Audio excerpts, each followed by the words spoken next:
presentation, so I'm just going to get rolling into it. I'm going to be speaking about the state of front-end architecture in the year 2015 and start talking about some of the trends and tools and workflows at a very high level, just to introduce a number of these concepts. My name is Aidan Foster. I'm a front-end architect, and my company is Foster Interactive. We're a web development shop that works with other web development shops a fair amount, small and medium enterprise, different kinds of businesses where we help implement websites that have websites that need to be built, that need to be maintained and taken care of in the long run. So we need a sustainable, manageable website that works in all kinds of platforms.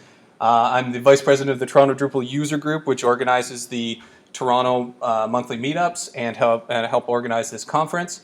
We're the website sponsor, so we put together the drupalnorth.org website. And I also run and founded a meetup for Scss, which is the CSS pre-processing language. So again, a meetup that meets up every month or two to talk about Scss. So I've got a quote from Carl Sagan: "You have to know the past to understand the present." I kind of love the 80s ridiculous turtleneck image. And really that's important to understand that what we do with our front-end architecture now is a direct result of sort of the history of what's been happening in web design. So we kind of start in the pre-mobile era, back when we used computers and the internet was attached to a cable that was attached to a piece of furniture, and that was our experience. I used to remember people's phone numbers. I used to have to print or write down directions before we went to certain places. And that's sort of the history of where we started when mobile sort of kicked in. But now we move into 2007, and I call this the early mobile age, and that clearly began with the iPhone 1 when it came out, 320 by 480 screen. The iPhone is significant not because it was the first web-enabled browser, but it was the first one that could deal with desktop-oriented websites really well on a small screen. So this really began that era of the mobile web.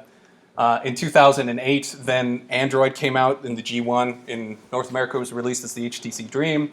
In 2010, the iPad 1 came out, followed quickly by the iPhone 4, which is significant because it's the first ultra-resolution screen device that at least I was aware of.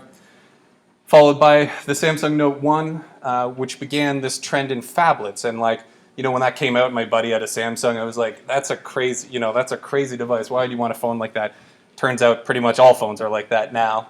So it's really difficult to predict how these trends are going to go. And then we move into 2012. Windows 8 came out along with the Windows Microsoft Surface and all these crazy laptops with touchscreen, different sizes all over the place. That was followed in the same year, in 2012, by the Xbox getting a software update which gave it a web browser. Around the same time, all kinds of TVs and smart TVs and all that started becoming really popular. And then we move into 2013. Google Glass came out. One day after it came out, the term glass hole was released upon the internet. And then we move into 2014. Android Wear, so you get you get your smart-enabled watch, which for some crazy reason has a web browser app you can install. So yes, you can use a 1-inch web browser screen on your wrist, but maybe just like the phablets, maybe that has some use I'm just not aware of yet. In a few years, I'll have a web browser on my watch. 2015, Google Glass is abandoned by Google, but they promise something new will come out. So it's a form factor that at least I want to think about. And then Apple Watch came out, which doesn't have a web browser on it yet, but you need to hack it. So really what we're looking at here is that we now face, in this landscape of all these devices, a number of challenges that our pre-mobile ancestors did not face. Device formats is a challenge. We got to deal with screen sizes, display densities, user interface inputs, and a wide range of HTML support on those devices. We need to worry about performance. So first of all, these signals are coming potentially over randomish, crappy Wi-Fi networks, 3G networks, that kind of thing. And then there's the second sort of big challenge that comes with performance, which is figuring out the problem of how do we get a big, high-quality picture on a high-quality device and a small, optimized picture on a small screen device. This also introduces the problem of testing, right? So we need to figure out, we need to decide how many devices we intend on supporting, and then we need to install all the browsers that those devices themselves support, And then we need to figure out how many screens we're going to worry about. So all the screen sizes. So we end up with this incredible complexity and diversity of the number of devices we need to address. Planning and design is really hard. So we got to figure out how to take all the content from our website and cram it into a little phone. And we need to think about new design processes that have evolved in this case. And as a result of all of these other problems, we now have way more complex code. We need way more lines of front-end code to render a website because it needs to deal with more cases and be more flexible. So let's take a look back at what the solutions were in the past. As soon as the iPhone came out, dedicated mobile websites came out, and they were called the iPhone version of your website. In 2008, when the Android was released, the first thing it did was it lied to the user agent, which is how it detected you had an iPhone and sent you to the iPhone version of the website. And so it lied about its user agent so that when you bought an Android, you would still get that iPhone version of the website. In 2010, the Retina version of the iPhone came out, and it also lied about its screen size because it's got this nice high-resolution display, but you wouldn't want this crappy little thin stripe of a website on your Retina iPhone. So it lied about its resolution. And then the iPad 1 came out, and we were doing all this signature detecting. And I don't know, initially when it came out, I'd load up websites on the iPhone, and it would load up on my first iPad, it would load up the iPhone version of it. So it'd be this thin little website on your nice tall screen. So that's an example of user agent detection gone bad. That problem was fixed pretty quickly. 2011, all these phablets come out, right? And they're just all lying about their screen sizes and resolutions. Some of them are pretending to be iPhones, some of them aren't. And so to deal with this problem, this system, WRURFL, is this database that is like a master list of every mobile device that's ever been released, times the number of browsers they could support, and all the rest of that. And they compiled this database, and then it outlines all the capabilities of every possible device in there.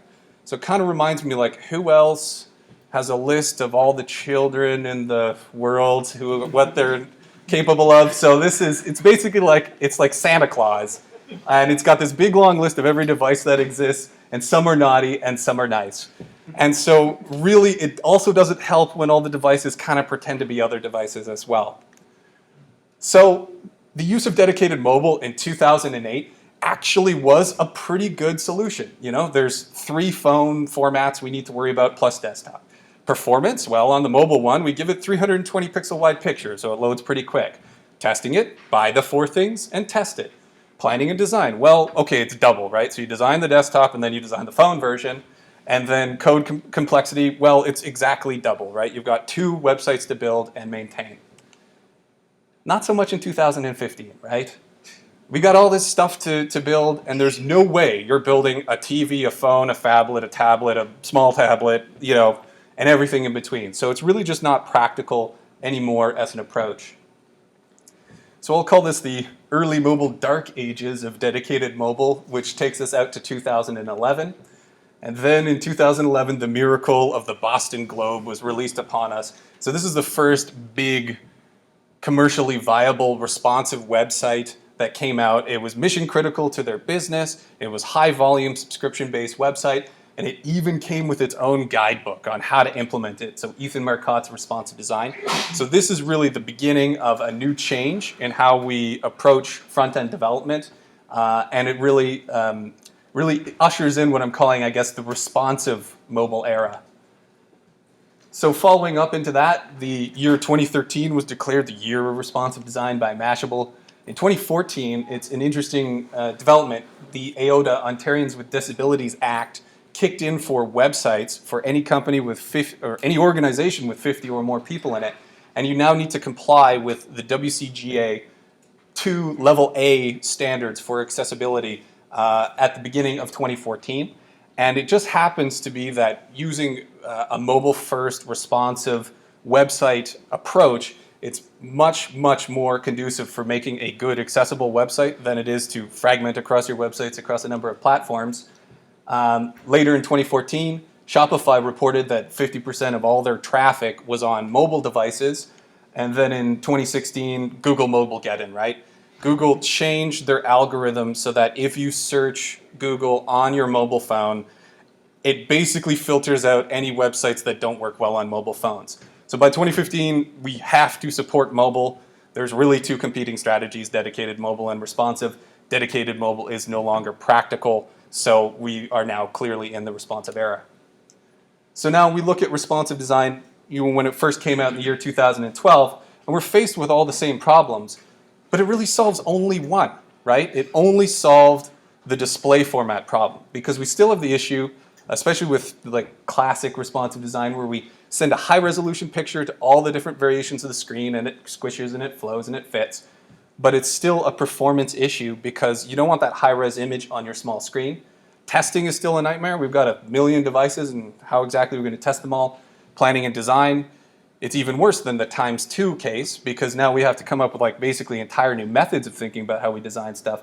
And the code is super complex, and there's no simple shortcuts we can use to make that easier.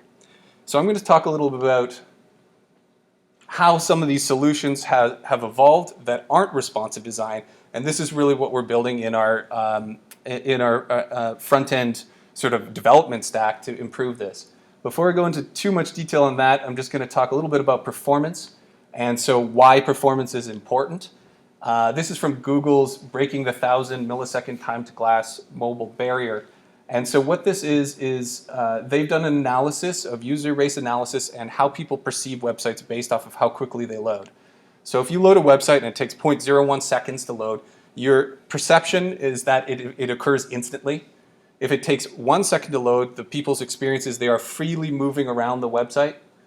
If it takes 4 seconds to load, we're now at the threshold where you press a button, 4 seconds later, your mind will start to begin to wander.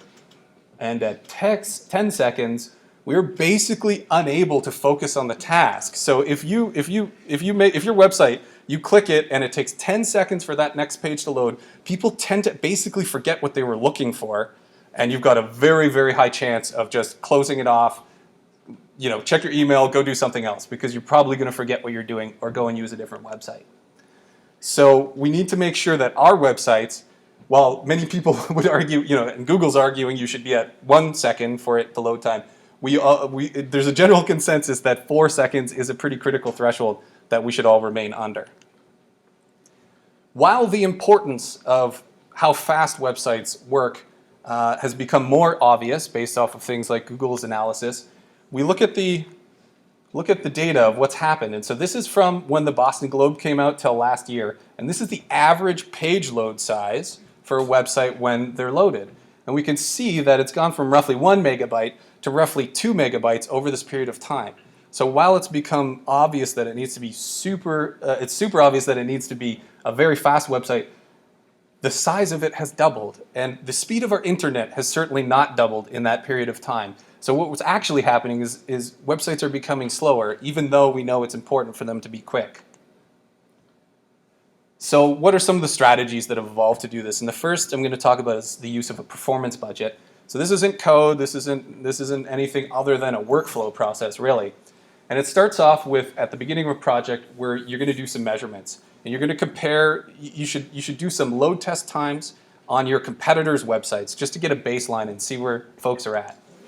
Then your team collectively, that means designers, stakeholders, developers, business managers, everyone needs to get on board with this concept and pick a target. And you're saying, we're drawing a line in sand. If all your competitors take 10 seconds to load, you're laughing, right? Because if you get to 4 seconds, then people are going to leave their website and come over to yours because the experience is so bad. So you pick a target and it's going to be 4 seconds or less. I actually tend to pick 4 seconds because it's pretty hard to get websites down to 4 seconds sometimes. So then we go through development and cycles of testing. And so as you build and iterate on prototypes of your website, you remember to test it, and it's part of your release cycle and your release management to build and test, build and test. And if your tests show you are greater than your target, you have to redesign something before you push that stuff into code. And so that could be redesign as in, a common thing is we've got a big masthead on the homepage. Marketing says, that's got to be a slideshow so that we can present 4 of our business sectors instead of 1. And so you load those in, and if that all loads on the page load, you're finding a long, slow load time. That's a debate of either maybe there's a code solution, so you load one graphic and then lazy load the rest secretly behind the scenes, or maybe it's a design problem. We say, actually, no, we're not gonna put in that feature. And then once they pass the test, it's time to deploy. A couple other tools have come out to help with performance. So the automated testing tools, so webpagespeedtest.org is one of them. And so this is a tool that I would be using for that testing phase, where you can just put your site up on a server and it goes and it pings it from a number of different locations on different browsers, different platforms, and it creates an average of that. So you can see where you're at, 2.25 seconds. Okay, cool, we're under our 4-second limit. Another very useful tool is the Pagespeed Insights from Google. And this is just like, so I just fired in Drupal North into there, and we got a 64% score because there's all kinds of other optimizations that are possible. It reports sort of false reports sometimes, but it's still a very good tool and a quick and easy way to make a checklist to make sure that you didn't accidentally do something that you can really just improve very easily. Another of the developments that has been very helpful in the front-end world for improving performance relates to images. And so one of the main problems is we got all these different screen sizes and they have different display densities. So ever since sort of IE8 dropped off the board, it's been feasible to use scalar vector graphics in your website. And so scalar vector graphics, basically, it's a different format of file that's really good for icons and logos. It's not good for like photographic looking things, but for more graphic designery kind of components. And what's good about them is they will scale to any resolution and render very clearly at all different sizes and shapes. So Drupal 8 has scalar vector graphic support sort of built into it. They kind of expect you to upload your logo in scalar vector graphic. But the other thing that scalar vector graphic gives us that nothing else does that's really cool is one major optimization advantage is that you can control the color of the graphics that show up in your website with your CSS code. And so what that allows us to do is, in the past, say we have a button with an icon, and you hover over the button and the icon color changes. You used to have to upload 2 pictures, one of each color of that graphic. Now we can upload a single SVG, and it can make these 2 derivative variants of it simply with CSS code. So that's a significant optimization, and it's convenient too, right? Like, say you change the color palette a little bit in your website halfway through it, you're just controlling that with your CSS, which is awesome. The next thing that's really cool and definitely unique about SVGs is responsive artwork. So this is an example of a logo where if you've got like a large amount of space on your screen, it shows up this highly detailed version of the logo. And as our responsive website squishes in size, so say on the mobile version of that, different qualities of the artwork, different amounts of information are presented. So when it's large, it's detailed. When it's small, it's a very simple symbol, and none of the word mark stuff appears, which is pretty neat. This is, in my opinion, better than an alternative approach, which is to convert all your symbols into icons, because you can do multiple color artwork with SVG, and you can't do that with icons, and you simply do not have this option with typography, to the best of my knowledge. Another major element, so again, the biggest performance problem has always been pictures. How do we get the big picture on the big screen and the small picture on the small screen? The Responsive Images community group was formed in 2012. It is a bunch of clever folks who are both on the vendor browser side of things, clever developers and sort of stakeholders who are trying to figure out how to make images work well on mobile websites. And they came up with this new HTML element called picture. And what the picture is it's a new tag, and basically you make like 6 derivative images, let's say hypothetically, of a single picture. You upload them to your server, and then it, just by using this tag in its simplest format, just knows which image to load for your screen. So that's amazing. It's supported in Chrome now. Sorry, and this format came out in 2014, so it took them 2 years to sort out and debate this issue. And now browsers, so Firefox and Chrome both support it. The other browsers, it fails gracefully, so it turns back into a plain old regular image. With a small JavaScript shim, you can actually get it to work on pretty much all the modern browsers. So this is an awesome format. And it deals with a second problem that wasn't even really addressed in simply by getting the small picture on the small screen. You can see this image of the dog here on the desktop, and he's in front of like the White House or something there. I'm not really sure, but and then we see the dog on the small display. And let's just assume for the purpose of this demo that the subject matter of this image we want to emphasize is the dog and not that he's in front of the White House. If you just scaled this image down to 320 pixels wide, that dog would be tiny and basically invisible to see. So we can do art direction, where we crop different shapes and sizes of images to put different emphasis on that component so that we can art direct this image. So in the context of, say this is a blog post about a dog or whatever, you would see the dog up and close on the small phone, but on a desktop experience you get a nice big, you'd still understand the context of that situation. What is also really cool is Drupal 8 comes with responsive image and picture support out of the box by default. So now this is relatively simple to do right out of the box, which is great because we do a lot of work to get this going right in Drupal 7. Okay, so I'm going to switch over to kind of codey stuff a little bit just to talk about what's been necessary to help us build our websites. We're building them with Sass, which is a CSS preprocessor.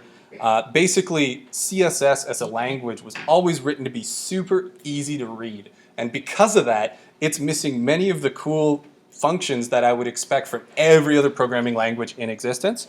And so Sass gives us basic math functions and sort of things that we kind of depend on in other languages. And you know, the complexity of the requirements of CSS dramatically increased over time, but the language itself did not really evolve all that much. But really the main thing that I just want to point out about Sass that allows us to do things better is we can break up our like crazy gigantic chunks of code into small bite-sized pieces, and in Sass that's called a partial. And so our coders can like work on, and multiple people can work on one project at once, and I can work on this thing and someone else can work on that thing at the same time. And then basically because all that gets compiled out into sort of machine-friendly styles, it's been very efficient for helping us work collaboratively on large, more complex front-end developments. Now I'm going to change gears back into what's happening in design. And so early on in 2012, possibly even a little earlier, the concept of using style tiles as a design deliverable early in the project was pioneered by Samantha Warren. And so what this is you've got four example style tiles here, and this is not user interface design. This is simply a sketch to present a feeling, an emotion. It's a tool to talk about color and style and these designery kind of components completely independently of user interface design. And so this idea of separating out user interface from the feeling sort of evolved, in this idea we kind of ran with it in the design circles as the process of figuring out how to design responsive websites evolved. So it became kind of clear that component of how we design websites is we're no longer designing like a page anymore. It's not like a page in a book because there's all these different flexible, flowy screen sizes. We're more like designing a system of design to talk about how the various components and brand elements and user interface components all work together as a greater whole. And then by thinking about it in this way, we can keep it more consistent across our devices. And so the best analogy that existed before this is a brand style guide. So like brand books for big brands, it says how to use the logo, how to use fonts, how to do banners, those kinds of things. So we're now, the design has kind of shifted from being less like page design and more like building a brand guide. And so early on in responsive era as well, component-based designs kind of manifest themselves as these kitchen sink frameworks. So Twitter Bootstrap and Zerb Foundation both give you these awesome packages of things where you can download a million widgets and components and then use them in your website really easily. I'm not a huge fan of them because one consequence of that, especially early on, was you get these huge slow payloads because you're loading all this code for buttons that you actually never use in your website. And the second thing is they kind of tend to look a little like each other. The performance issue has been mitigated to a degree since the early days because they switched these projects so that they use Sass so that you can include only the pieces you need. But there's still that same principle of like you're making a ton of assumptions about how the design is going to be implemented in your website when you download one of these frameworks. So that kind of evolved into another idea, which is the idea of making a roll your own Bootstrap. And this was kind of, so basically for your website, you custom build out a custom version of it just for yourself. And that was pioneered by what is now manifested as Pattern Lab by Brad Frost. And this is the concept of atomic design. And it's really an interesting way of thinking about how the relationship of user interface elements should be working in design. So he talks about atoms, and that might be like a text input field. And then atoms built up, so say it's a text input field and a button. And then we've got molecules where we start taking atoms and put them together. So you could imagine an input field next to a button with a magnifying glass icon on it is now kind of a search input. And then we take that search input and say put it next to a navigation bar, and now we've got the header for our website. So that's an organism. And then you might have the header for your website and the footer for your website coming together, and that becomes a template of which those templates are manifested across your pages. So I don't use this pattern specifically, but we do something analogous. And I think even if you're being introduced to sort of component-based design, it's very useful to take a look at Pattern Lab and see how they break things down, because it's well thought out and interesting.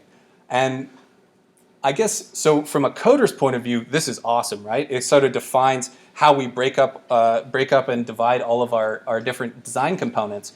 But designers, I found they have a really hard time with this. Because if you ask a designer, like, okay, design the text field, and then design the button, and then put the two elements together after, designers don't like designing little bits and putting them together. They want to sort of get a feel for it as a whole.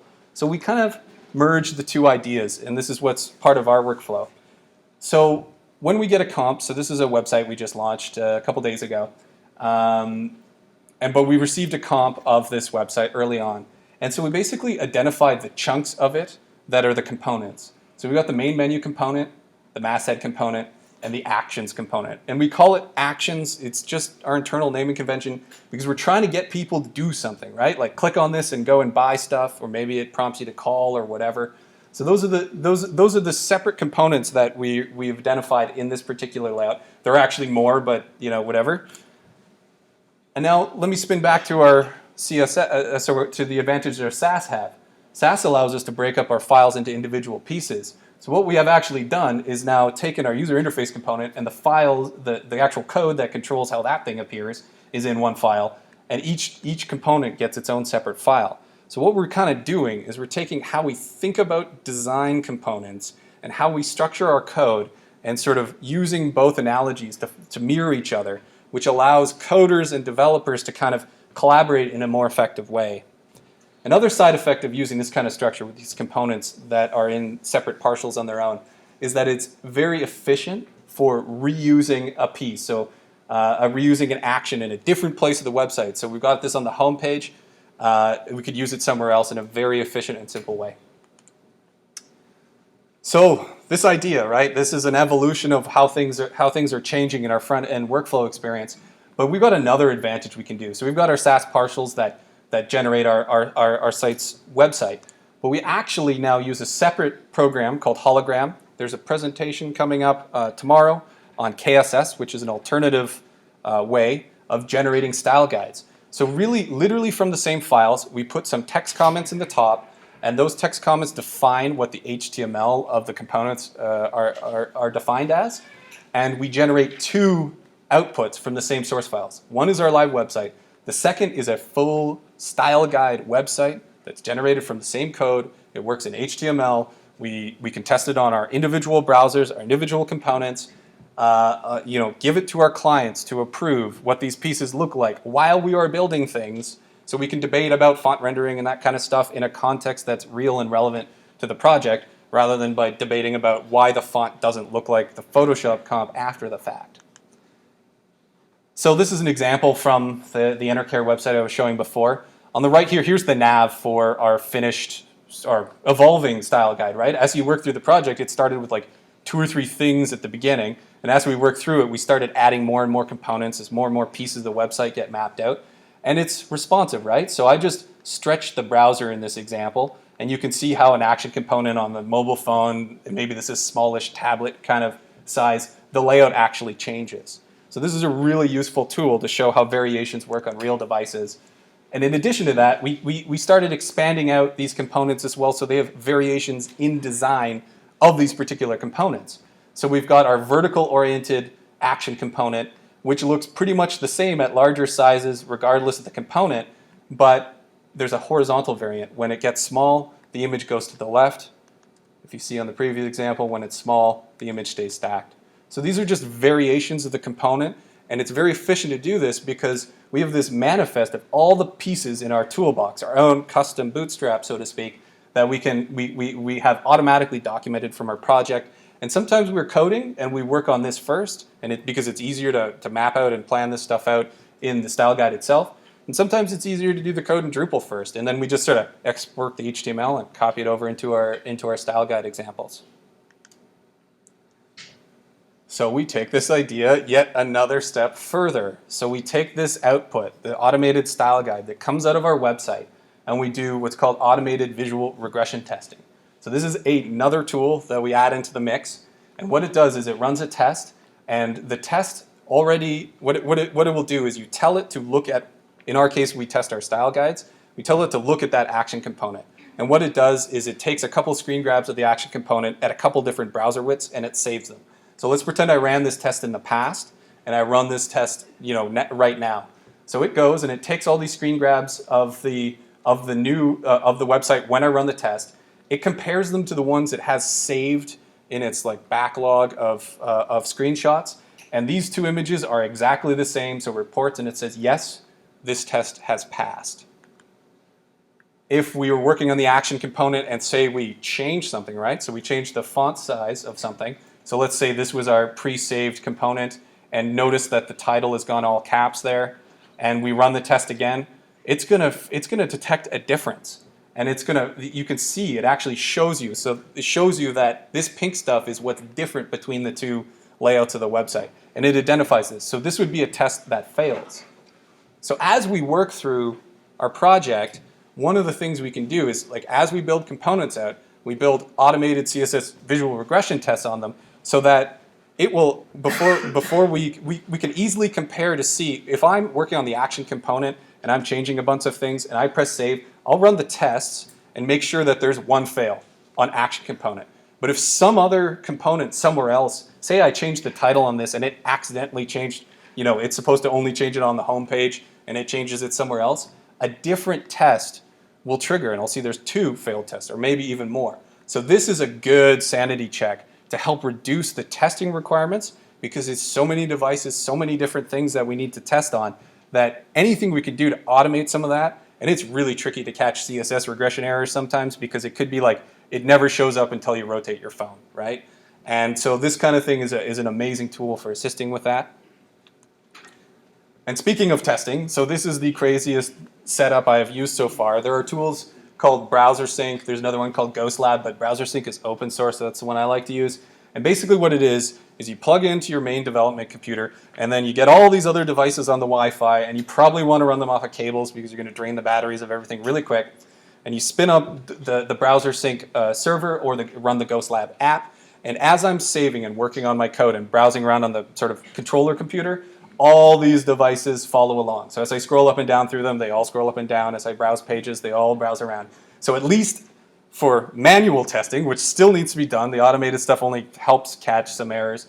You've got a billion screens going, and you can at least sort of see everything simultaneously. You see over here, I'm running Windows 8 in a VM, and a couple different browsers all at once. So this is this is the most of it. I tried to see how many you could connect before it would sort of flood the network, and this worked pretty well.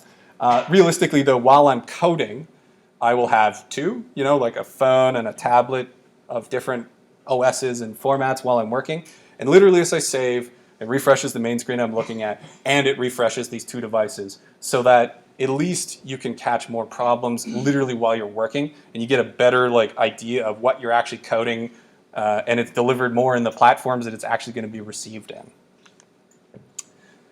So one of the other things that is part of this larger puzzle that is important to take into consideration is how your team names their CSS. In the past, we just do random stuff and name it front page, promo thing. And that makes it really tricky to maintain your projects over time, because what we're trying to do is make these separate components. The separate components are both user interface components and their files. So there's a number of different competing almost language, like patterns for how you should name your CSS. One is object-oriented CSS. One is SMAX. One is BEM. In my opinion, it doesn't really matter which one you pick, so long as you get your entire team to sign up for one and sort of commit to it. And actually, there are now Drupal coding standards for how CSS should be designed. So given, I would say, if you're not using any, the automatic default is to take a look at the Drupal coding standards, which are an interesting combination of both BEM and SMAX. Definitely, and so modules, even contrib modules, are now expected to generate their CSS to these standards. But Drupal's had coding standards for a long time, but this is a relatively new thing that we've got coding standards for CSS. And I add a tool into the mix to enforce my coding standards. So this tool is called Scss Lint, and what it does is it's like a strict parent that makes sure that I format my CSS exactly according to the rules. One space too many? No, that's not good enough. Too many, even the naming conventions, whether it matches the BEM standard or not, it can detect this. And what's great is that you can completely configure what the rules are, right? So if you take, it's more about like collaboration and team-oriented development on the front end these days. And so if everyone on your team spaces the CSS components or the Sass components exactly the same, puts the selectors in exactly the same order, so our linter is that annoying that it's like, no, you got to put the display stuff first and then the color stuff and then the typography stuff. It's kind of annoying and makes me cry a lot because I have to like do all the syntax stuff because it's technically valid, right? It will render and work no matter what. But if our entire team does it exactly the same way and it's consistent across the project, and this standard might slowly evolve, but it's pretty consistent over time, it is so much faster to understand and pick up someone else's code, or God forbid, your own code from a year ago, when you have a linter nagging at you constantly about what is right and not right about your code. And if you're in a rush for a hot fix, who cares? Push it up if the linter fails and go and fix it later. So it doesn't stop you from getting your work done. And so the output of this would look something like this. You're supposed to put a 0 on the front of 0.75, or there's 1 or 2 spaces that should be added into the mix. So I've got this crazy set of tools, right? It's like this huge selection of stuff that has been added into our front-end development workflow, in essence, to write CSS, which we used to write with a text editor by hand, but to assist all of those problems that have been coming up. So what do we do about it? We automate all the things. And so how do we do that? There are 2 competing major platforms. One is called Gulp.js, the other is called Grunt.js. These are systems you install on your local machine, and they're task managers. And so what these can do is talk to all the other tools that I've been outlining. They're both, Grunt.js is a little bit older, so it's kind of got a more mature set of tools that have evolved for it. Gulp.js is newer, so it's actually more modern, performant, and customizable. So we used to use Grunt.js, and now we've switched to Gulp.js, but they're both great tools.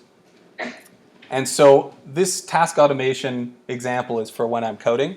So I spin up, I run this task watcher, and what happens is the computer sits there and waits until I press save on some file. And as soon as I press save, Sass fires up and compiles the CSS. Then it fires up and compiles the HTML and the CSS for the style guide. Then it takes all my connected browsers and refreshes them. And then it sends it over to the lint nagger and reports on all the syntax errors that I'm working on. So basically, press save does all these actions automatically. Every time I press save, if I've got a syntax error, it is so much easier to catch them while you write them than it is to go and fix them all later. So it will nag, it will display, and I'm able to see all my stuff on different browsers as it goes through. So this is an example of a second sort of task that we've got set up generally, and it's a pre-deploy check, right? So I've been working on something, looks good to me on my local browser, and now I want to get ready to commit this code to a staging server for actual real QA. So I run the production build, compiles the CSS, does the style guide, lints the Sass, and now we add in a few extra tasks, right? We take all the images that are in the theme and we use a lossless image compressor. We take all the SVG graphics that are in the theme, we copy them and compress them, and then do a second step which actually takes multiple different graphics combines them together into one large file which has performance benefits, and then outputs that to the site. Then after that, so we now have compiled CSS, but it does a second pass on it. And it looks through my CSS, and it sees any tags that were in there that, you need to have vendor prefixes for older browsers, and it goes ahead and it adds those in. And then it runs my CSS regression test to make sure that this change, I look through the lists of passes and fails. There should be, if I change one thing, there should be one fail and a whole bunch of passes. And so that's a double check before we go into live production. And so that, and I haven't got it working yet, but you can actually, I've seen a lot of people do, well, not a lot, I've seen that it's possible to do, you can do an automated performance test on this build as well. So that thing can then, as a next step, go and query Google and run it through the optimizer or other tools similar to that, and you can make sure your load time is under 4 seconds, so you don't actually push up bloated code. Once all these things pass, then I'm ready to push that commit up to the QA server.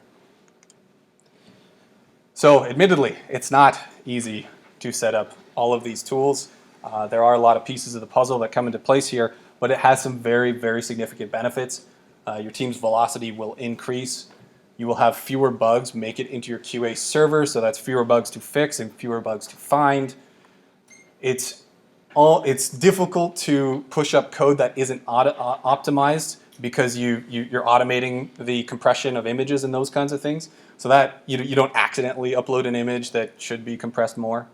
And what's, I think, the most valuable is that once you get these somewhat complicated dev stacks set up, you can recycle them relatively easily between your projects.